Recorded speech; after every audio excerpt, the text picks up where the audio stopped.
চলে আসলাম ভাই।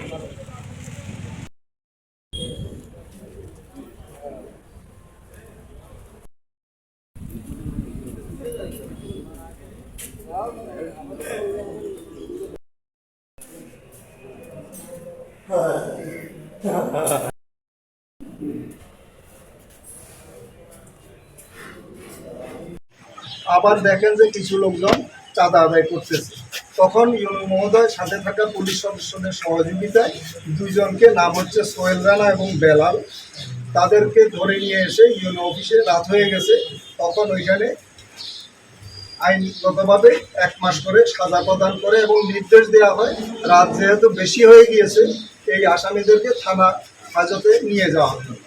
যখন এই আদেশ মোতাবেক থানা হাজতে নিয়ে আসার পরে থানায় প্রবেশকালে উচ্ছৃঙ্খল জনতা তাদের ছিনিয়ে নিয়ে চলে যায় এবং থানার অভ্যন্তরে প্রবেশ করে ওসির কক্ষ এবং তার রুমে থাকা একটা ল্যাপটপ ভাঙচুর করে।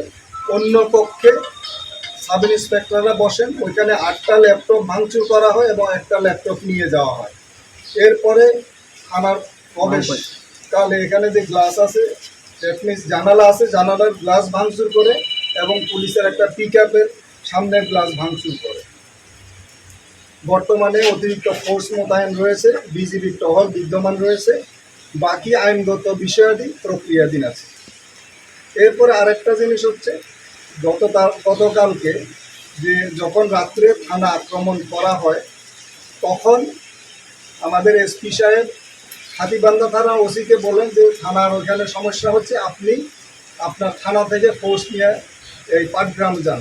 তখন ওসি হাতিবান্ধা যখন বের হচ্ছিল তখন দেখে যে দুষ্কৃতিকারীদের একটা অংশ ওই থানার সামনে বসে আছে, ওই ওসি সাহেব ওইখান থেকে বের হতে পারে না।